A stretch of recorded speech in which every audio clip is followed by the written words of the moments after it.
El segundo anillo de poder, parte 16 y capítulo 6 de este libro. Dicho sea de paso, último capítulo.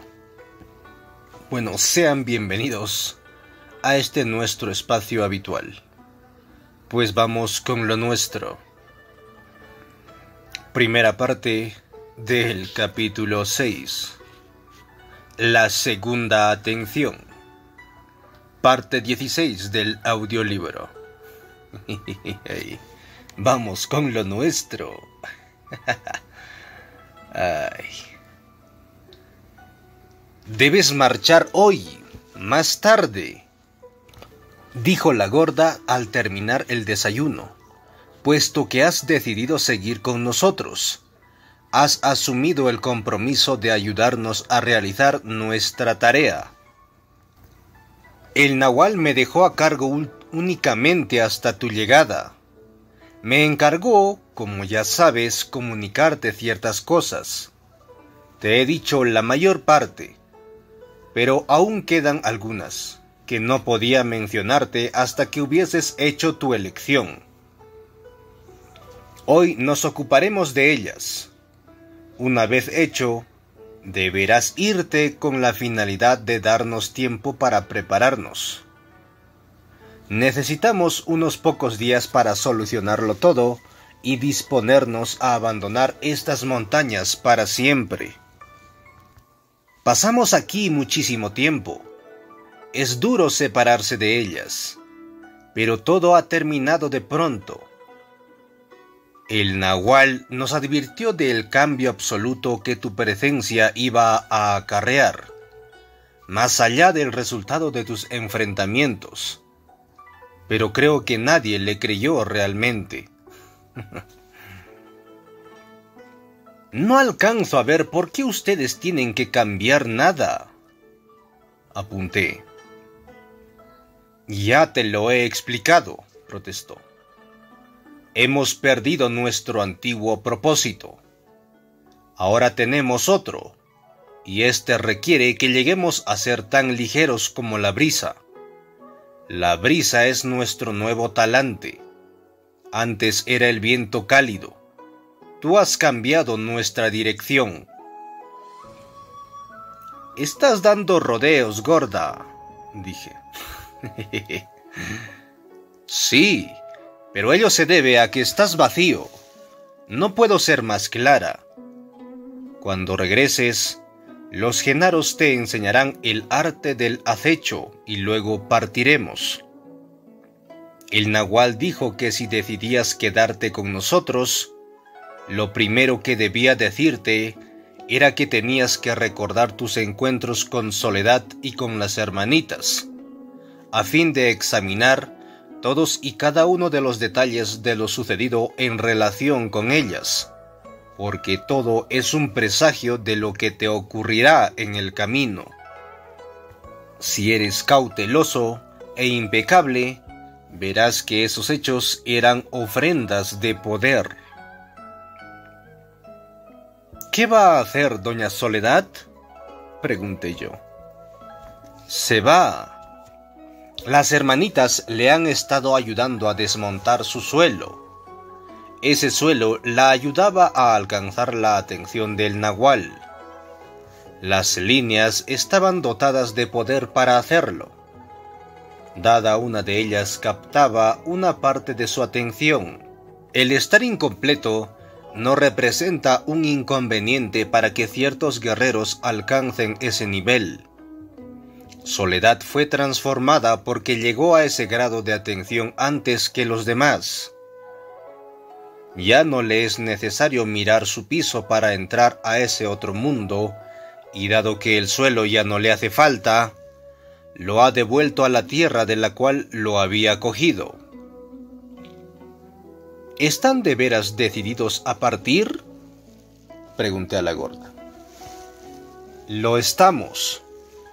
Es por eso que te pido que te marches por unos días para que tengamos tiempo de deshacernos de todo lo que poseemos. ¿Soy yo el encargado de hallar un lugar para todos?, pregunté a la gorda. Tal sería tu deber si fueses un guerrero impecable, pero no lo eres. Tampoco lo somos nosotros. Sin embargo, deberemos hacer todo lo posible para hacer frente al nuevo desafío. Tuve una sensación opresiva de perdición. Nunca me habían agradado las responsabilidades. Pensé que el cometido de guiarles era una carga demasiado pesada para mí. Tal vez no tengamos que hacer nada, dije. Sí, eso es cierto, dijo y rió. ¿Por qué no te lo repites una y otra vez hasta que te sientas a salvo? El nahual se cansó de decirte que la única libertad de que disponen los guerreros consiste en su conducta impecable. Me contó hasta qué punto había insistido el nahual en que comprendiesen que la impecabilidad no solo representaba la libertad, sino que era el único medio para ahuyentar la forma humana. Yo le narré el modo en que don Juan logró hacerme entender en qué consistía la impecabilidad. Atravesábamos un día un barranco de paredes muy escarpadas. Un enorme pedrusco se desprendió de un sostén rocoso y cayó con fuerza formidable al fondo del cañón, a 20 metros o a 30 de nosotros.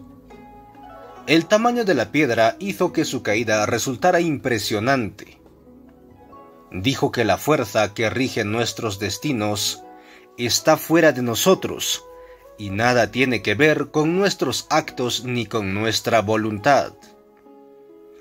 En ocasiones, esa fuerza nos lleva a detenernos en el camino para inclinarnos a atar los cordones sueltos del zapato, como yo acababa de hacer, y ganar así un momento precioso. De seguir adelante, era indudable que el inmenso trozo de roca nos hubiese aplastado. No obstante, otro día, en otro desfiladero, era posible que la misma decisiva fuerza exterior nos obligara a anudarnos los cordones en el preciso lugar sobre el cual descendiera un canto rodado de iguales dimensiones. En ese caso, nos hubiese hecho perder un momento precioso. De continuar caminando, nos habríamos salvado. Don Juan concluyó que, dada mi total falta de control sobre las fuerzas que decidían mi destino, el único acto de libertad posible consistía en atarme los cordones impecablemente. La gorda daba la impresión de estar conmovida por mi relato. Retuvo durante un instante mi rostro entre las manos desde el otro lado de la mesa. La impecabilidad es para mí transmitirte, en el momento oportuno, lo que el nahual me encomendó decirte, precisó. Pero el poder debe decidir el instante exacto de revelártelo. De lo contrario, no servirá de nada. Hizo una pausa dramática. Su dilación fue muy estudiada, pero surtió un terrible efecto sobre mí. ¿Qué ocurre?, pregunté desesperadamente. Ella no respondió. Me cogió por el brazo y me condujo hasta la zona inmediata a la puerta de delante. Me hizo sentar en el duro suelo apisonado, con la espalda apoyada en una estaca de más o menos medio metro de altura, con el aspecto de un tocón plantado casi contra el muro exterior de la casa. Había una hilera de 5 palos iguales, instalados en tierra a unos 60 centímetros el uno del otro. Tenía la intención de preguntar a la gorda qué función cumplían. Mi primera impresión había sido que un anterior propietario los debía haber empleado para atar a ellos animales. Mi conjetura, no obstante, resultaba incongruente. puesto que el lugar era una especie de galería techada. Comenté a la gorda mis suposiciones cuando se sentó a mi izquierda, apoyándose en otro tocón. Rió y me dijo que, en efecto, los palos se empleaban para atar animales de todas las clases, pero no se debían a la obra de un antiguo dueño. Agregó que casi había destrozado sus riñones mientras cavaba los agujeros para implantarlos. ¿Para qué los utilizan?, inquirí. Digamos que para atarnos a ellos, replicó.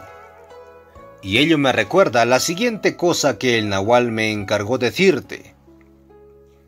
Me explicó que, debido a que estabas vacío, debía concentrar tu segunda atención, tu atención del nahual, valiéndose de métodos distintos de aquellos que empleaba con los demás. Nosotros llegamos a consolidar esa atención por medio del soñar, en tanto tú lo hiciste a través de las plantas de poder. El nahual sostenía que sus plantas de poder reducían el aspecto más amenazador de tu segunda atención a una mata, y que esa era la forma que se desprendía de tu cabeza. Según sus palabras, eso es lo que les ocurre a los brujos que toman plantas de poder. Si no mueren, las plantas de poder convierten su segunda atención en esa espantosa forma que surge de su cabeza. Ahora llegamos a lo que él quería que hicieras. Dijo que a esta altura debías cambiar de dirección y comenzar a concentrar tu segunda atención de otro modo, más semejante al nuestro. No puedes mantenerte en el sendero del conocimiento, a menos que equilibres tu segunda atención. Hasta ahora, la llevaste a hombros del poder del nahual, pero ya estás solo. Eso era lo que debía decirte. ¿Y qué debo hacer para equilibrar mi segunda atención?, pregunté a la gorda. Debes soñar, tal como nosotras lo hacemos. El soñar es el único modo de concentrar la segunda atención sin dañarla, sin que resulte amenazadora u horrenda. Tu segunda atención se dirige al lado espantoso del mundo, la nuestra al lado más hermoso.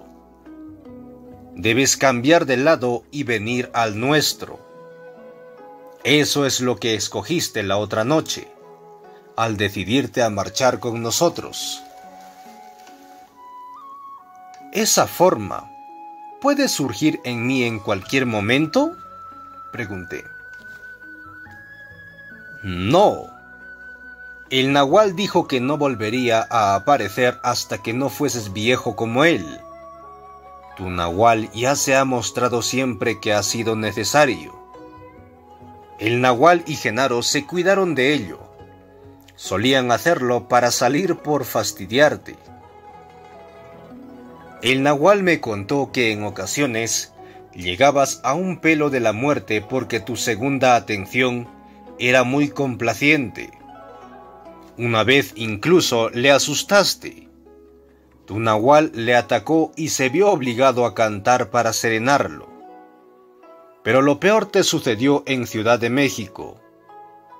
Un día entraste a una oficina y allí pasaste por la grieta entre los mundos.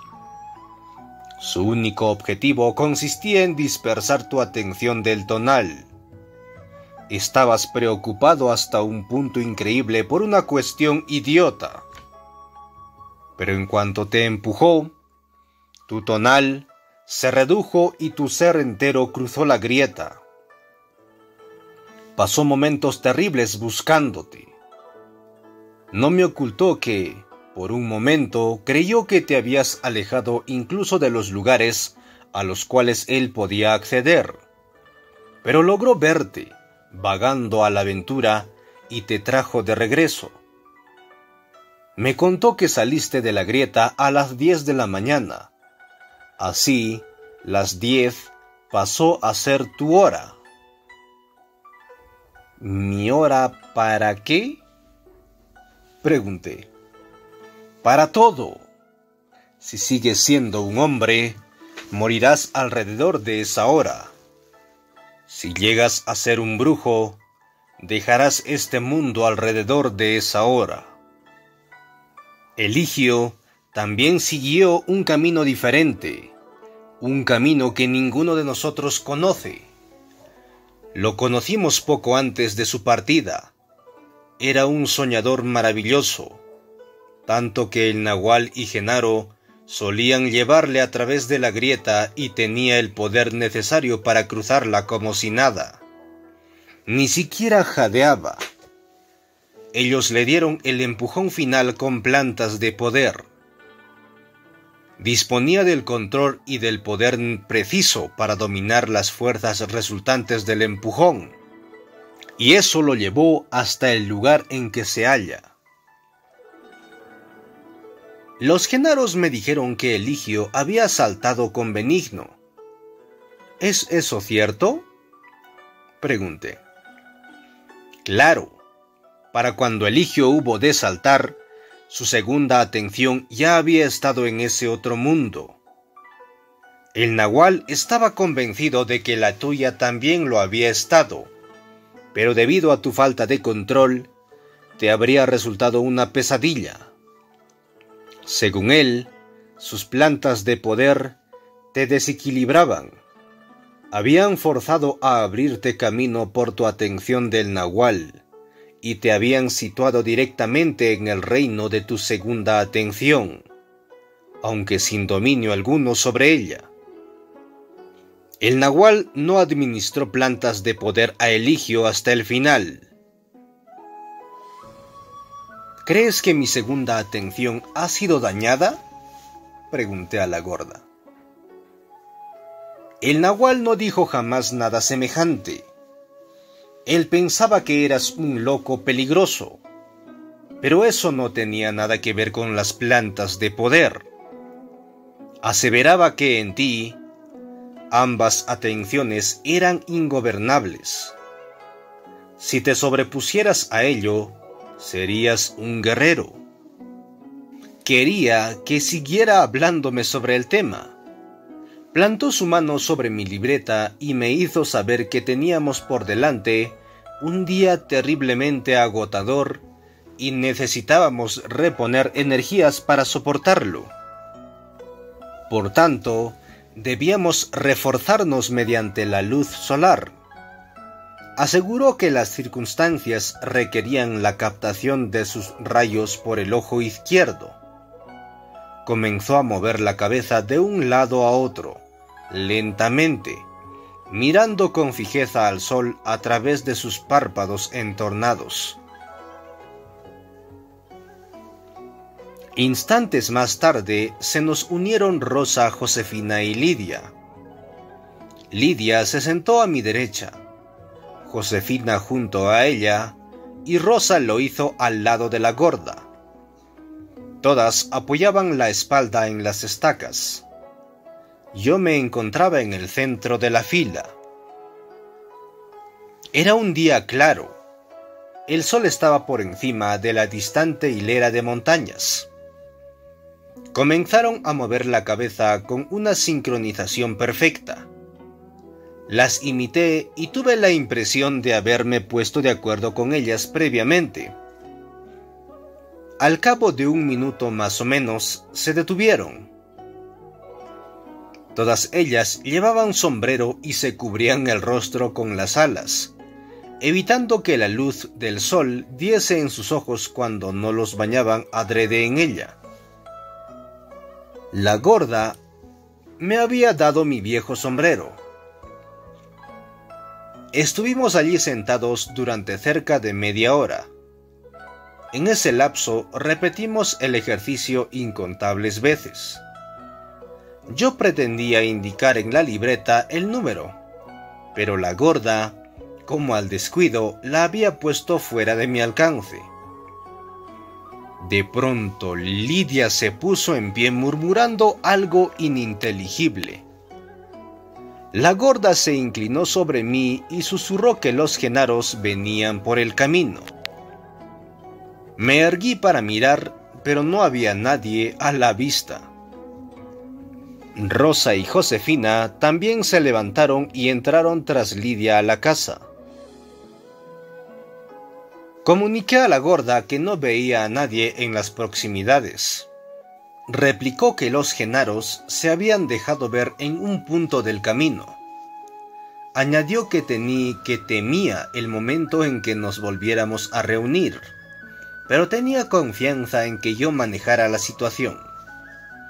Me aconsejó ser extremadamente cuidadoso con Josefina y con Pablito, porque carecían de control sobre sí mismos. Par de locos. Me dijo que mi misión más importante consistía en sacar a los genaros de la casa al cabo de 1 hora más o menos. Yo seguía observando el camino. No había la menor señal de que alguien se aproximara. ¿Estás segura de que vienen?, pregunté. Dijo que ella no les había visto, pero que Lidia sí.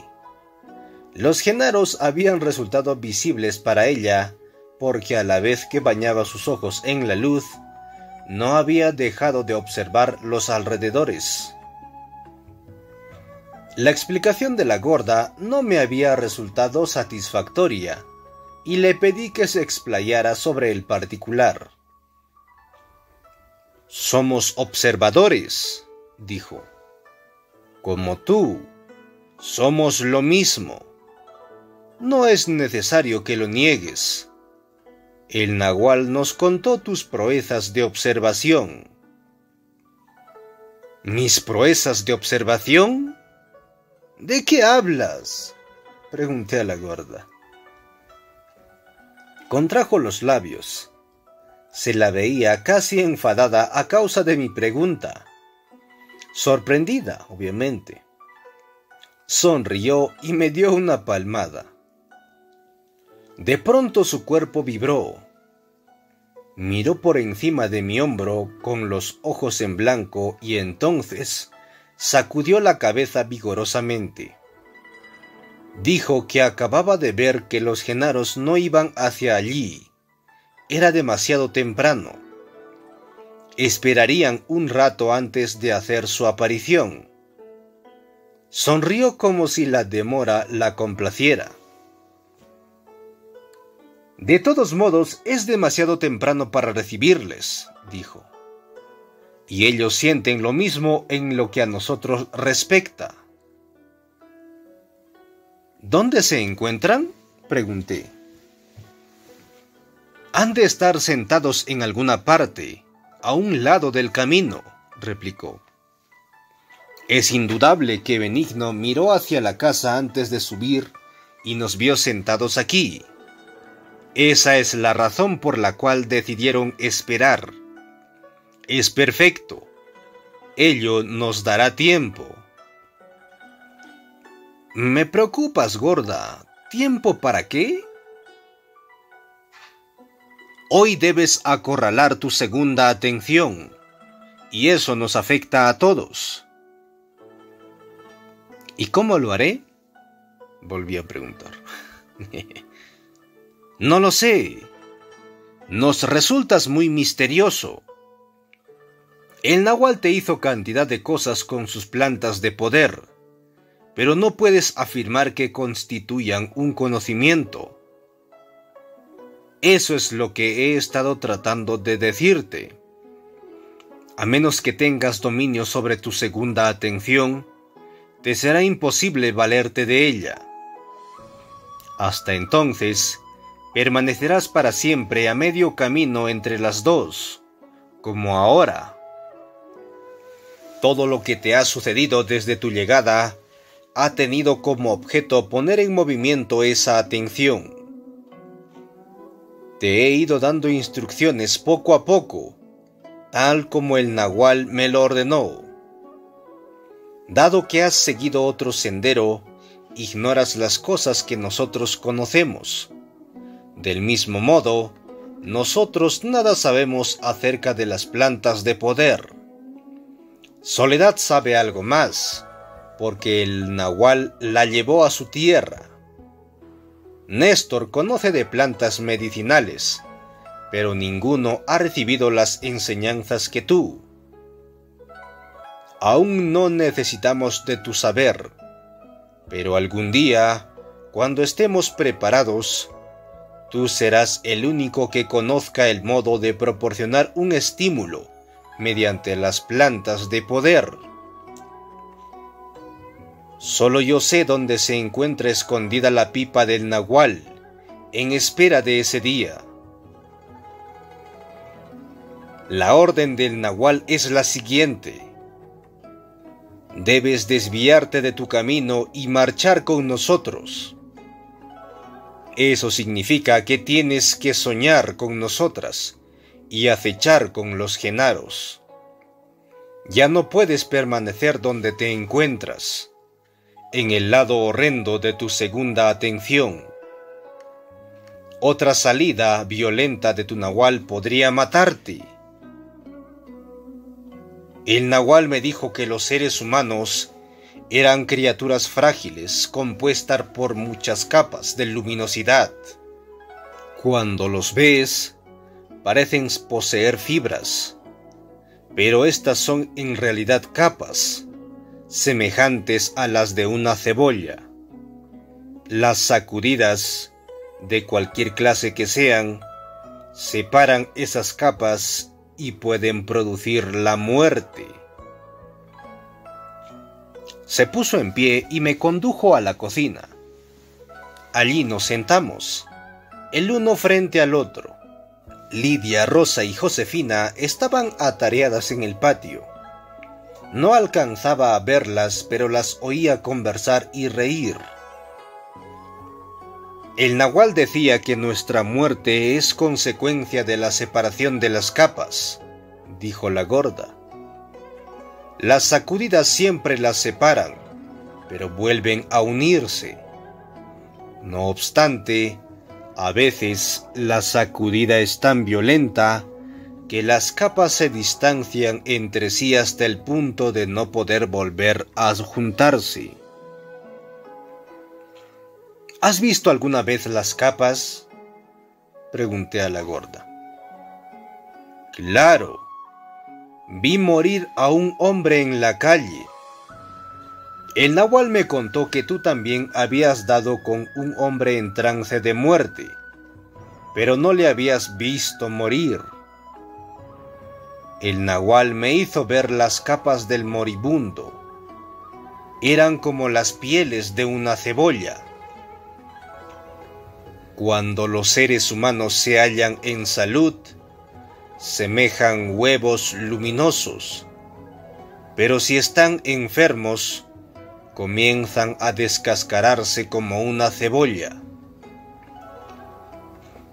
El nahual me dijo que tu segunda atención era tan poderosa que pugnaba constantemente por salir. Él y Genaro tenían que unir tus capas, pues de otro modo habrías muerto. Por eso estimaba que tu energía podía alcanzar para permitir la aparición de tu nahual por 2 veces. Quería decir con ello que te era posible conservar las capas en su sitio por ti mismo, en 2 oportunidades. Lo hiciste más veces, y ahora estás terminado. Ya no posees la energía necesaria para mantener unidas tus capas en caso de otra sacudida. El nahual me encargó cuidar de todos. En cuanto a ti, debo ayudarte a apretar tus capas.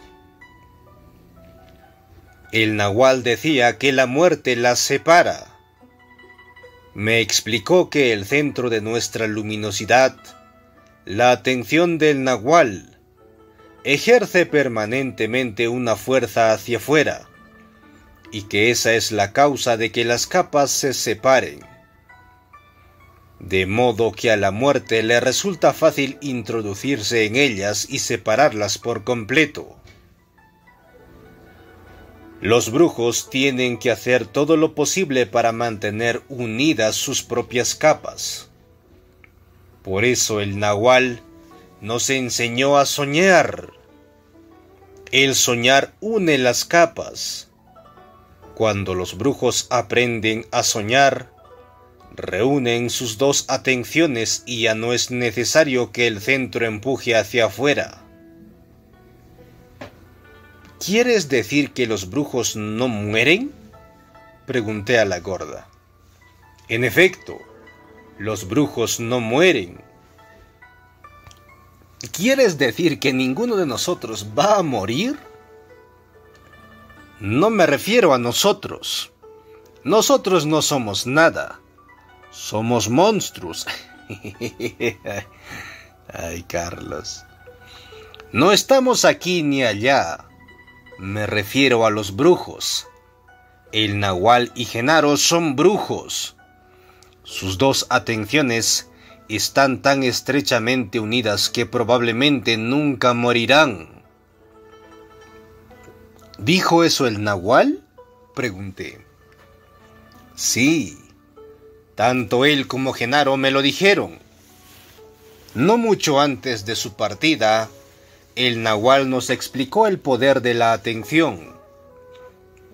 Hasta entonces, yo nunca había oído hablar del tonal y del nahual. La gorda relató cómo don Juan les había instruido acerca de esa crucial dicotomía, tonal y nahual. Contó que un día el nahual les había reunido a todos para llevarles a una larga caminata hacia un valle rocoso, desolado, entre las montañas. Preparó un enorme y pesado bulto con toda clase de cosas, hasta puso en él la radio de Pablito. Se lo dio a Josefina para que lo acarrease.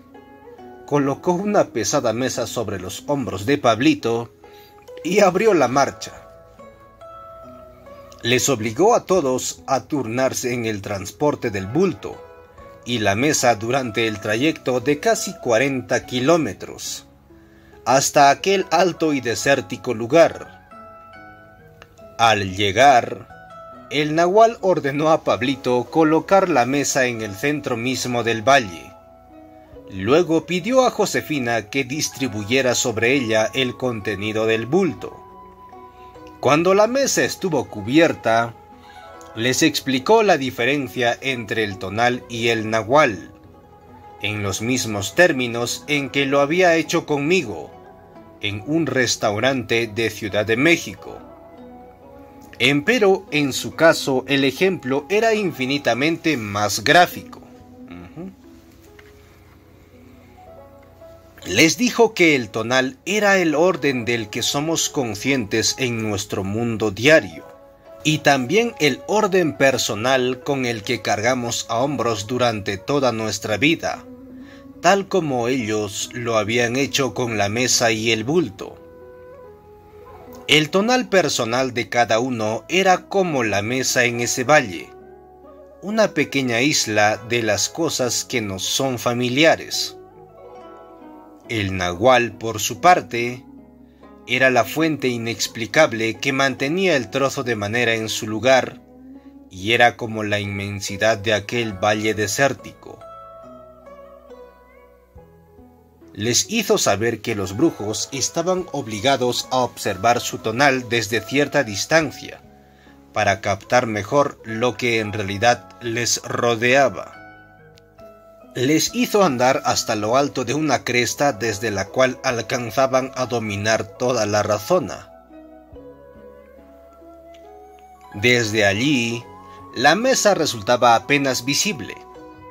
Luego les hizo regresar hasta el lugar en que se hallaba la mesa e inclinarse sobre ella para demostrarles que un hombre corriente no posee la capacidad de captación de un brujo, porque se halla situado directamente encima de su mesa, pendiente de todas las cosas que hay en ella. hizo que cada uno de ellos, uno por vez, se fijase superficialmente en lo que había sobre la mesa, y probó su memoria quitando algo y ocultándolo, para ver si habían estado atentos. Todos salieron airosos de la prueba.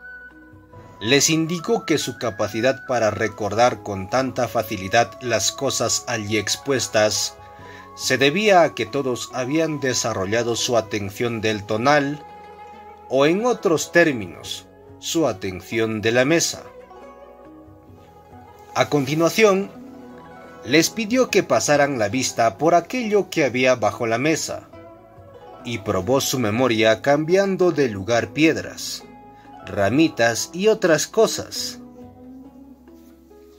Ninguno logró recordar lo que había visto. Entonces, el nahual retiró de un golpe todo lo que había sobre la mesa, e hizo que todos, de uno en uno, se echaran sobre ella de través, sosteniéndose a la altura del estómago, y examinaran cuidadosamente el suelo de abajo. Les explicó que para un brujo, el nahual era precisamente la zona situada bajo la mesa, puesto que era impensable asir la inmensidad del nahual, ejemplificada por aquel enorme y arrasado paraje. Los brujos tomaban como dominio para su acción el área situada inmediatamente debajo de la isla del tonal, lo cual le mostraba gráficamente por medio de lo que había bajo la mesa. Ese nivel de atención solo se alcanzaba una vez que los guerreros habían limpiado por completo la superficie de sus mesas. Él aseguraba que el hecho de alcanzar la segunda atención suponía reunir a ambas en una sola unidad, y esa unidad era la totalidad de uno mismo. La gorda aseguró que la demostración era tan clara que había comprendido de inmediato por qué el nahual le había hecho limpiar su propia vida, barrer su isla del tonal, según lo había expresado él. Se sentía realmente afortunada de haber atendido a todas las sugerencias que él había hecho. Le faltaba aún un largo camino por recorrer antes de unificar sus dos atenciones, pero su diligencia había resultado en una vida impecable, la cual, tal como él le había aseverado, constituía su única posibilidad de perder la forma humana. La pérdida de la forma humana era el requisito esencial para la unificación de las dos atenciones. La atención bajo la mesa es la clave de todo lo que hacen los brujos, prosiguió. Para acceder a esa atención, el nahual y Genaro nos enseñaron a soñar, y a ti te enseñaron lo relativo a las plantas de poder. No sé de qué modo habrán procedido para que aprendieras a concentrar tu atención mediante las plantas de poder, pero para que nosotros aprendiésemos a soñar, el nahual nos enseñó previamente a observar. Nunca nos hizo saber lo que en realidad estaba haciendo, tan solo nos educó para observar. Nunca supimos que el observar era el camino para concentrar la segunda atención. Creíamos que se trataba de una diversión, pero no era así. Los soñadores deben ser observadores si es que han de concentrar su atención. Lo primero que hizo el nahual fue poner una hoja seca en el suelo y hacer que la mirara durante horas, conservada día tras día, pero luego advertí que se trataba de hojas distintas. El nahual decía que cuando se comprende eso, ya no estamos mirando, sino observando. Más tarde, puso ante mí montones de hojas secas. Me indicaba que las removiera con la mano izquierda y las percibiera mientras las observaba. Un soñador mueve las hojas en espiral, las observa y luego sueña los dibujos que forman. El nahual decía que los soñadores pueden considerarse maestros en la observación de las hojas, cuando sueñan primero los dibujos y terminan por hallarlos, al día siguiente, en su pila de hojas secas. El nahual aseguraba que la observación de las hojas fortificaba la segunda atención. Si observas una pila de hojas durante horas, como él solía obligarme a hacer, los pensamientos llegan a silenciarse. Sin pensamientos, la atención del tonal mengua y súbitamente la segunda atención se prende a las hojas y las hojas pasan a ser algo más. Él llamaba al momento en que la segunda atención se detiene en algo, parar el mundo. Y eso es exacto, el mundo se detiene. Por ello, cuando se observa, es necesario que haya alguien cerca. Nunca conocemos las peculiaridades de nuestra segunda atención, puesto que nunca la hemos empleado. Debemos familiarizarnos con ella antes de aventurarnos a observar a solas. La dificultad de la observación radica en aprender a silenciar los pensamientos. El nahual prefería enseñarnos a hacerlo con un manojo de hojas porque era fácil obtenerlas siempre que deseáramos observar. Pero cualquier otra cosa habría servido igualmente. Una vez que logras parar el mundo, eres un observador, y dado que para parar el mundo solo cabe observar, el nahual nos hizo pasar años y años contemplando hojas secas. Creo que es la mejor manera de acceder a la segunda atención.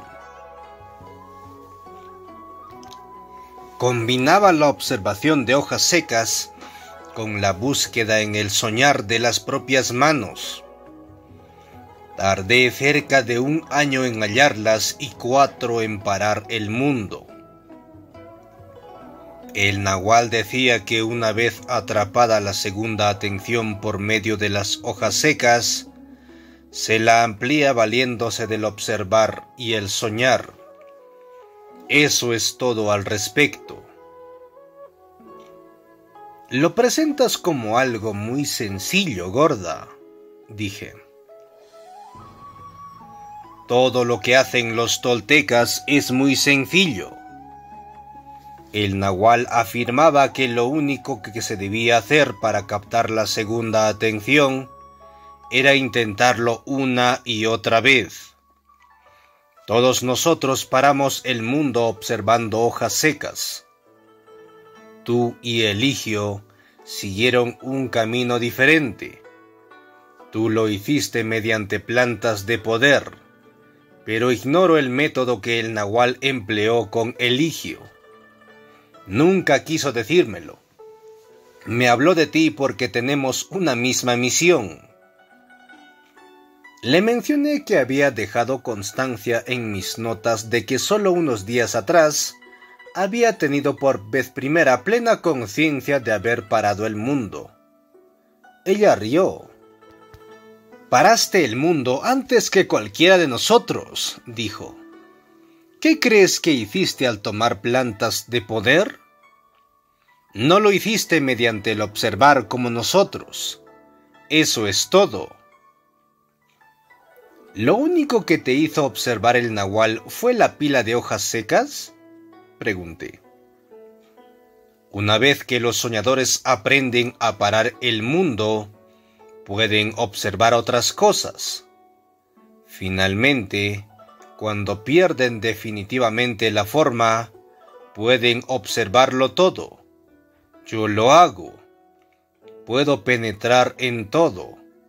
No obstante, nos indicó un cierto orden a seguir en el observar. Primero observamos pequeñas plantas. El nahual nos advirtió que eran sumamente peligrosas. Su poder está concentrado. Poseen una luminosidad muy intensa y perciben la observación de los soñadores. En ese momento modifican su luz y la disipan contra el observador. Los soñadores deben escoger una especie vegetal determinada para llevar a cabo su observación. A continuación, observamos árboles. También en este caso, es necesario elegir una especie. A este respecto, tú y yo somos lo mismo, observadores de eucaliptos. Ha de haber intuido la siguiente pregunta por mi expresión. El nahual aseveraba que le era muy fácil poner en funciones tu segunda atención mediante su humo, prosiguió. En muchas ocasiones, centraste tu atención sobre los cuervos, predilección suya. Contó que en una ocasión tu segunda atención se enfocó tan intensamente en uno de esos animales que éste se vio obligado a volar a su manera, hacia el único eucalipto del lugar. Durante años, había meditado sobre esa experiencia. No podía considerarla sino como un estado hipnótico inconcebiblemente complejo, producto de los hongos psicotrópicos que formaban parte de la mezcla de fumar de Don Juan y de su pericia como manipulador de conductas. Me había inducido a una catarsis perceptual, convirtiéndome en cuervo y llevándome a sentir el mundo como cuervo. Como resultado, percibí el mundo de un modo que no podía en manera alguna formar parte de mi inventario de pasadas experiencias. De alguna forma, la explicación de la gorda lo había significado todo. Siguió contando la gorda que el nahual les había hecho observar más tarde a criaturas vivientes en movimiento. Les indicó que los insectos eran con mucho los más adecuados.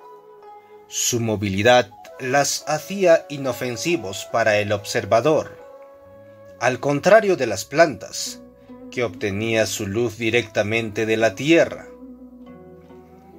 El siguiente paso fue observar las rocas. Me hizo saber que las rocas eran muy antiguas y poderosas, y poseían una luz especial, más bien verdosa, distinta de la blanca de los vegetales y de la amarillenta de los seres vivientes y móviles.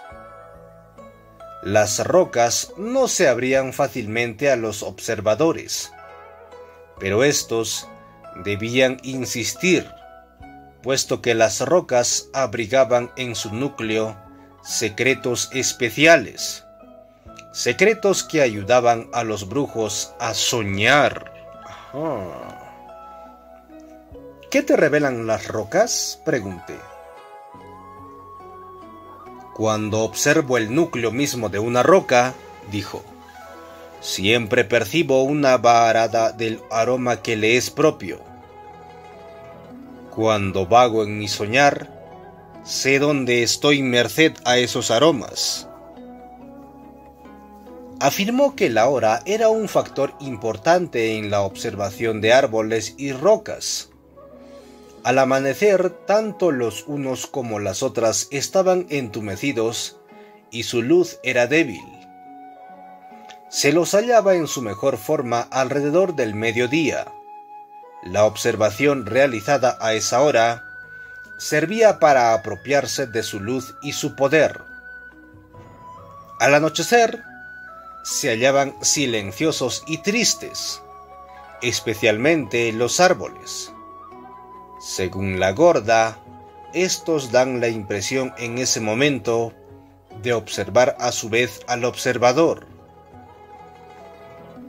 Un segundo estadio en la observación consistía en dirigir la atención a los fenómenos cíclicos, la lluvia y la niebla.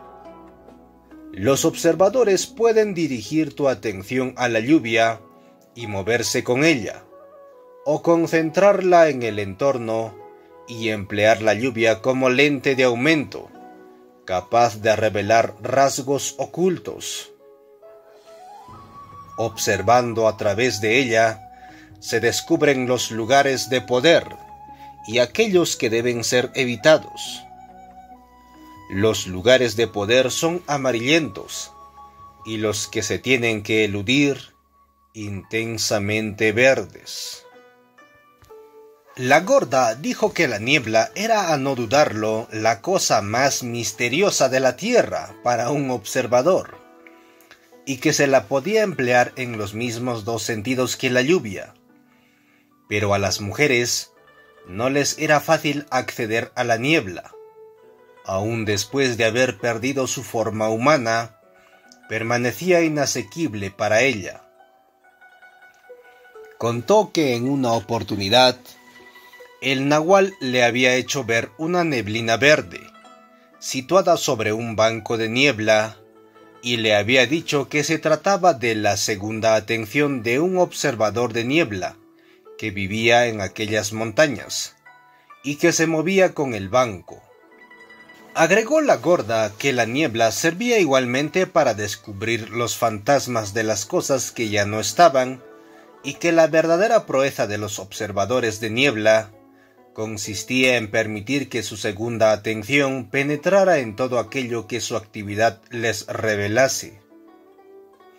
Le comenté que una vez, estando con don Juan, había visto un puente que surgía de un banco de niebla.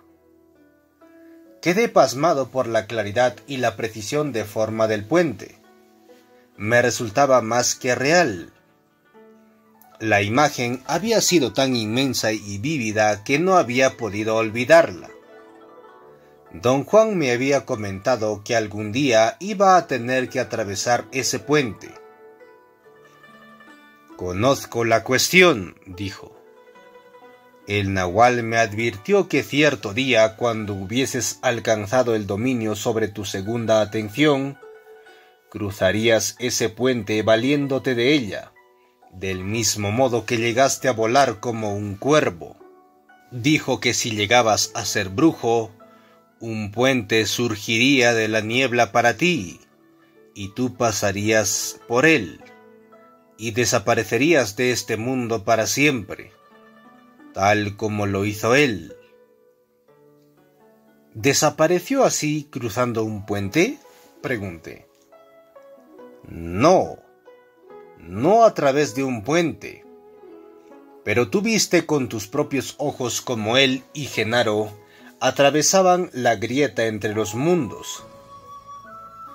Néstor dice que solo Genaro agitaba la mano en señal de despedida la última vez que les viste. El nahual no lo hacía porque estaba ocupado abriendo la grieta. Él me había señalado que cuando la segunda atención es llamada a reunirse, todo lo que hace falta es el simple movimiento de abrir esa puerta. Ese es el secreto de los soñadores toltecas que han perdido la forma. Quería preguntarle acerca del paso de don Juan y de Genaro por aquella grieta. Me hizo callar rozándome la boca con los dedos. Dijo que otra etapa era la de la observación de lo distante y de las nubes. Ante ambas cosas, el esfuerzo del observador se limitaba a remitir su segunda atención al lugar observado. Así, era posible recorrer grandes distancias montando en una nube. En caso de mirar una nube, el nahual no permitía jamás observar el nacimiento de los rayos. Les decía que debía perder la forma antes de intentar la hazaña. Entonces podrán montar no solo en una chispa inicial, sino también en el propio rayo. La gorda se echó a reír y me pidió que tratase de imaginar quién podría ser tan atrevido o estar tan loco como para intentar realmente observar el nacimiento de los rayos. Aseveró que Josefina lo había probado todas las veces posibles, en ausencia del nahual, hasta el día en que un rayo casi le causó la muerte. Genaro era brujo del rayo, continuó. Sus dos primeros aprendices, Benigno y Néstor, fueron señalados por el trueno, su amigo. Él aseguraba buscar plantas en una zona muy remota, en la cual los indios forman un grupo muy cerrado y no gustan de visitantes de ninguna clase. Habían permitido a Genaro acceder a su tierra debido a que él hablaba su lengua. Se encontraba recogiendo plantas cuando empezó a llover. Había por allí algunas casas, pero la gente era poco cordial y él no deseaba molestar. Estaba a punto de deslizarse a gatas en un agujero cuando vio acercarse a un hombre en bicicleta, aplastado por su carga.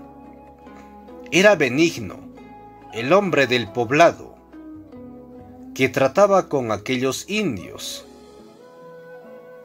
La bicicleta se clavó en el lodo y en ese preciso momento, un rayo cayó sobre él. Genaro pensó que le había matado. La gente del lugar había visto lo ocurrido y había salido. Benigno estaba más asustado que lastimado, pero tanto su bicicleta como su mercancía estaban destrozadas. Genaro pasó una semana a su lado y lo curó.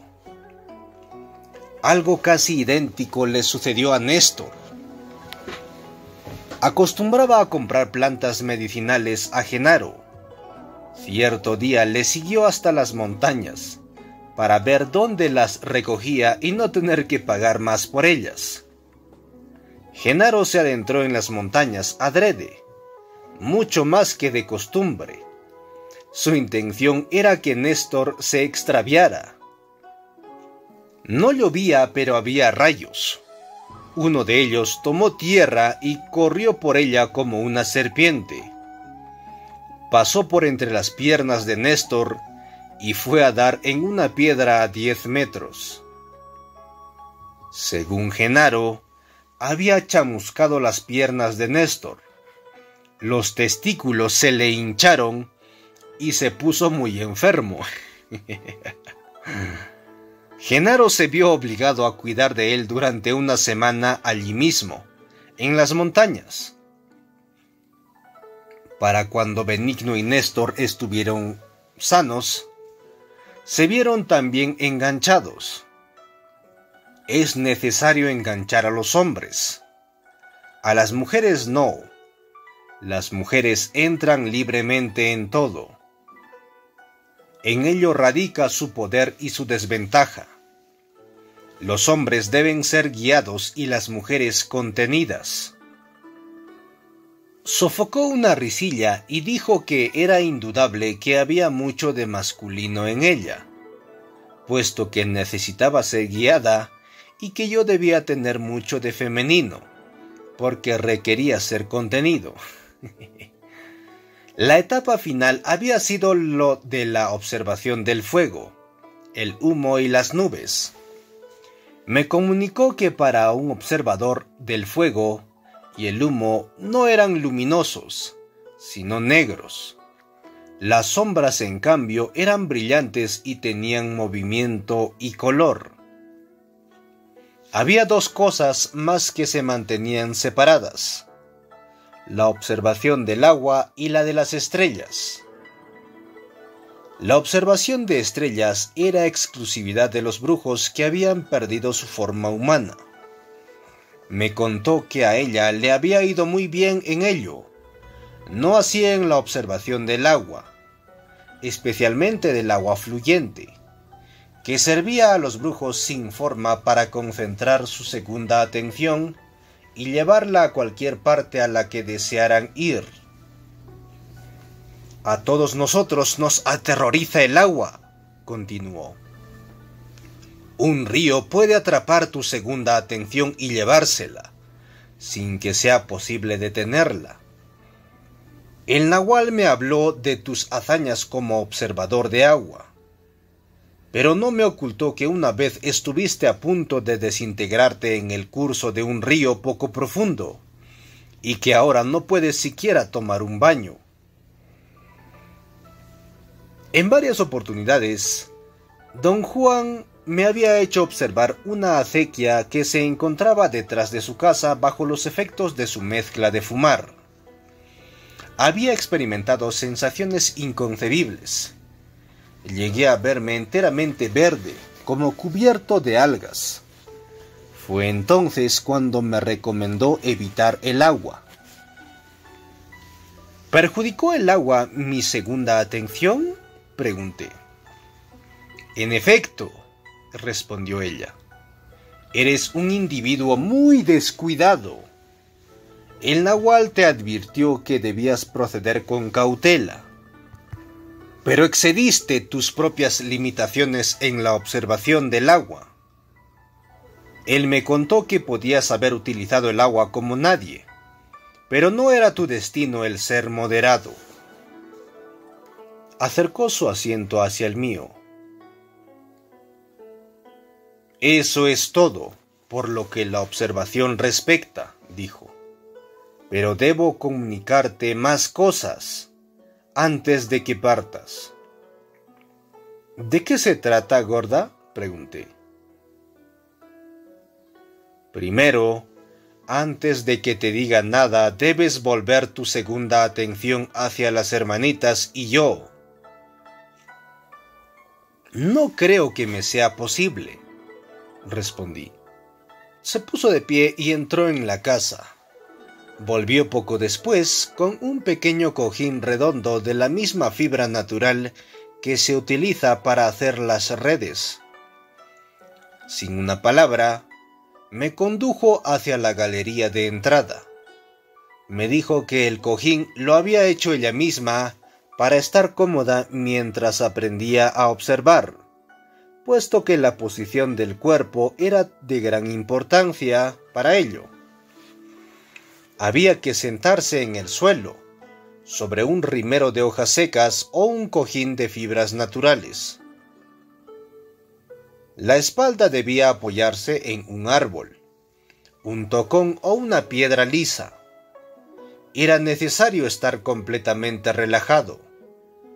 Los ojos no se fijaban jamás en el objeto para evitar cansarlos. El observar consistía en explorar muy lentamente, moviendo los ojos en sentido opuesto al de las agujas del reloj, pero sin variar la posición de la cabeza.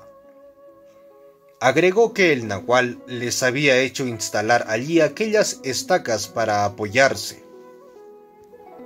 Me hizo sentar sobre un cojín y colocar la espalda contra uno de los tocones. Me advirtió que iba a orientarme en la observación de un lugar de poder que el nahual había hallado en las colinas erosionadas del otro lado del valle. Confiaba en que por ese medio lograría la energía necesaria para cambiar la dirección de mi segunda atención. Se sentó muy cerca de mí a mi izquierda y comenzó a darme instrucciones. Casi en un susurro me ordenó tener los párpados entornados y mirar el punto en que convergían dos grandes colinas. Había allí una caída de agua. Dijo que esta observación en particular constaba de 4 acciones separadas. La primera consistía en emplear el ala de mi sombrero como víscera para evitar el excesivo resplandor solar y permitir que llegase a mis ojos tan solo una pequeña cantidad de luz. Luego había que entrecerrar los ojos. El tercer paso requería mantener constante el ángulo de apertura de los mismos, con la finalidad de que el flujo de luz fuese uniforme. El cuarto suponía distinguir al fondo la caída de agua a través de la malla de fibras luminosas de las pequeñas. Al principio no me vi capaz de seguir sus instrucciones. El sol estaba alto y me veía forzado a ladear la cabeza. Incliné el sombrero hasta cubrir con el ala lo más violento de la luz. Eso parecía bastar. Tan pronto como entorné los ojos, un destello que parecía provenir del ala explotó literalmente sobre mis pestañas, que hacían las veces del filtro, creando una telaraña al paso de los rayos. Mantuve los párpados entrecerrados y jugué con la imagen hasta que el trazado oscuro vertical del hilo del agua destacó con claridad del conjunto. La gorda me indicó entonces que observase la parte media del declive hasta divisar una mancha de color castaño muy oscuro. Me hizo saber que se trataba de un agujero inexistente para el ojo que miraba, pero real para aquel que veía. Me advirtió sobre la necesidad de controlarme a partir del momento en que aislase la mancha para la que ésta no me atrajera. Me propuso que, llegado a ese instante, se lo hiciese saber como una presión de mis hombros sobre los suyos. Se deslizó hasta ponerse en contacto conmigo. Luché durante un momento por coordinar y estabilizar los 4 movimientos. De pronto, en el medio del salto, surgió un punto oscuro. Advertí sin tardanza que no lo veía en el sentido corriente del término. Se trataba fundamentalmente de una impresión, una distorsión óptica. En cuanto mi control disminuía, desaparecía. Entraba en mi campo de percepción únicamente en tanto conservaba bajo control los 4 aspectos del esfuerzo. Recordé entonces que don Juan me había inducido innumerables veces a realizar tareas similares. Acostumbraba a colgar un trozo de tela de reducido tamaño en una rama baja de un arbusto, escogido estratégicamente para que se hallase en línea con formaciones geológicas específicas en las montañas que le servían de fondo. El sentarme a aproximadamente 1,5 metros de aquella pieza de paño y contemplarla en relación con las ramas de las cuales pendía, solía suscitar en mí un efecto perceptual especial. El trapo, siempre algo más oscuro que el accidente geológico al cual dirigía la vista, daba la impresión de ser en principio un detalle del mismo.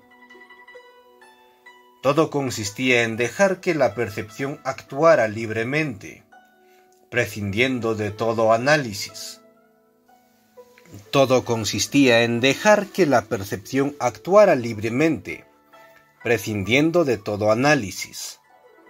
Todos mis intentos estaban condenados al fracaso, porque yo era incapaz de no llevar a cabo un juicio. Mi mente terminaba siempre por lanzarse a alguna especulación racional referida a la mecánica de mi percepción fantasma. Esta vez no sentí necesidad de realizar especulación alguna. La gorda no me resultaba una figura imponente con la cual necesitase inconscientemente enfrentarme, como en el caso de don Juan. Me recliné sobre el hombro de la gorda para hacérselo saber. Me susurró al oído que debía esforzarme por no variar la posición de mis párpados y respirar con tranquilidad con el abdomen. No tenía que permitir que la mancha me atrajera, sino dejarme ir gradualmente hacia ella. Lo que debía evitar era que el agujero creciese y de improviso me engullera. Si tal cosa sucedía, debía abrir los ojos de inmediato. Comencé a respirar según sus recomendaciones. Merced a ello, me era posible mantener los ojos indefinidamente abiertos en la medida adecuada. Permanecí en esa posición durante bastante tiempo. Entonces, reparé en que había vuelto a respirar como de costumbre, sin que ello hubiese apartado mi percepción de la mancha oscura. Pero de repente, la mancha comenzó a moverse, a latir, y antes de que me fuera posible retornar al ritmo respiratorio aconsejable, la oscuridad se acercó y me envolvió. Me sentí al borde de la locura y abrí los ojos. La gorda dijo que, como lo que estaba haciendo era observar a distancia, se hacía necesario que respirara de acuerdo con sus instrucciones. Me instó a comenzarlo todo nuevamente. Dijo que el nahual les hacía sentar durante días enteros, acorralando la segunda atención mediante la observación de aquel punto. Les había hablado repetidas veces acerca del peligro de ser devorados a causa de la sacudida que experimentaba el cuerpo. Me llevó casi una hora de observación llegar a hacer lo que ella había indicado. Elevarse sobre la mancha marrón y observar su interior implicaba la iluminación por entero, imprevista del objeto de mi percepción. A medida que se hacía más claro, iba comprendiendo que en mi interior tenía lugar un imposible, a cargo de algo desconocido. Sentía que avanzaba realmente hasta observado, por eso tenía la impresión de que era más preciso. Llegué a encontrarme tan cerca de él que me era posible distinguir sus características, como por ejemplo las rocas y la vegetación. La cercanía alcanzó a ser tal que logré discernir una formación peculiar sobre una piedra. Tenía el aspecto de una silla toscamente tallada. Me gustaba mucho, comparadas con ella. Las rocas de alrededor resultaban insignificantes y sin brillo. Pues bueno, gracias por escucharnos y acompañarnos en estos espacios en audio. Pues fin de esta primera parte del capítulo 6 y fin del audiolibro en su parte 16. Saludos a la distancia y adiós, que nos volveremos a encontrar en una próxima entrega. Adiós.